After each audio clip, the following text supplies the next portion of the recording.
We're going to use a horizontal hip movement with locked knees to generate a little bounce out of the bottom.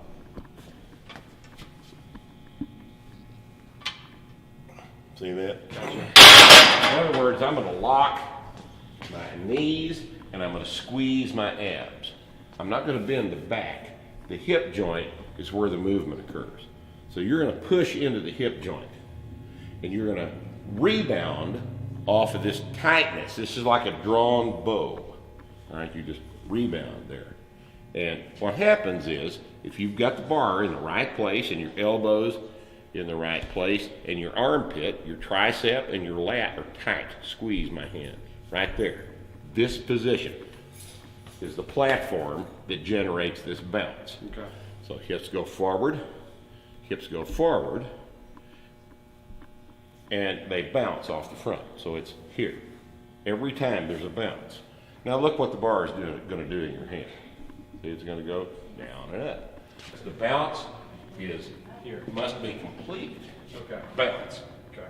This is a layback press. We're talking about an actual dynamic movement. Just like that. Keep it close to your nose. Here's how you take a grip. All right. Most people come to the bar and they place their knuckles parallel to the bar because that seems symmetrical, right? But if you do that, what happens is, see where the bar is in my hand? It's back toward my fingers, okay? And look at all the leverage on my wrist there.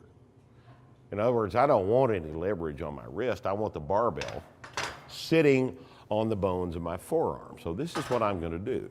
I'm going to come to the bar. I'm going to select the correct grip width, which is narrow, because I want my hand as close to my shoulder as I can get it.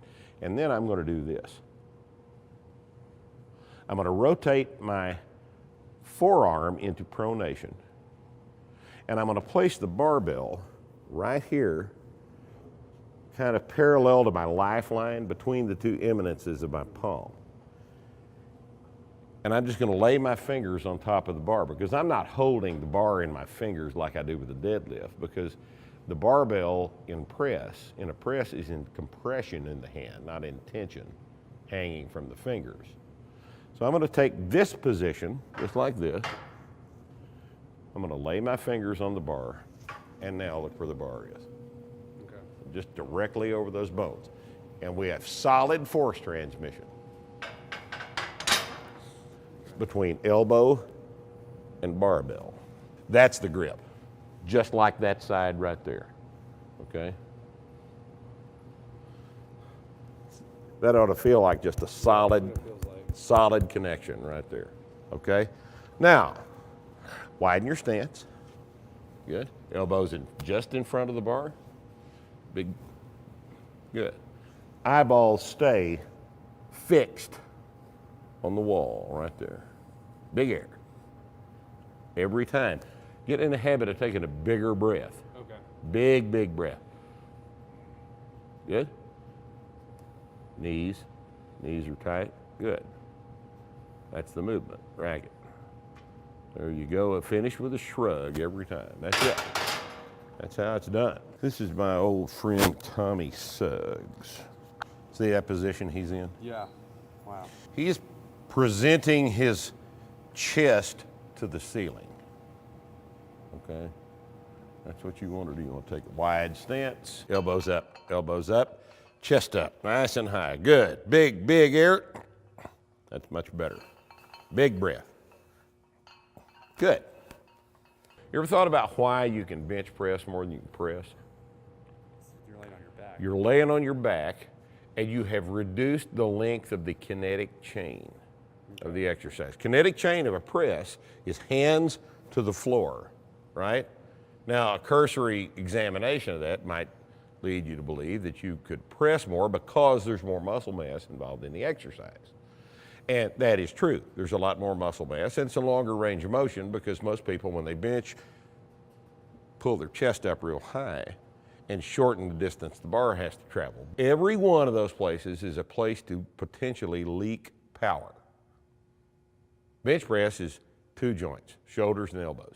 That's all that's involved in it, in the kinetic chain. Now the rest of the body's involved, but it's not moving the bar. In the press, all of this is involved in moving the bar. So when we have you put your belt on for the press, that just recognizes the fact that all of this must be tight. Everything to the floor, because everything that's loose is a potential place to leak the power in the movement. Good. Elbows up, in front of the bar. Big air. Good. Close to your nose, keep the bar close. Good. Among the stupid things that quasi-professional health people say is that presses are bad for the shoulders, right? They cause something called impingement, don't they? That's what I hear. That's what you hear. It's what everybody hears. The problem is that's physically, anatomically impossible. It's another example of the conventional wisdom being 180 degrees the opposite of what actually is the case. Now, raise your arm up into a press and look what the scapula does. Go. It rotates, doesn't it? One of the things about this floating is that it can accommodate many, many different positions. Here, note that the scapula starts off in this position, and as Brett presses up, the scapula rotates up. Now, shrug.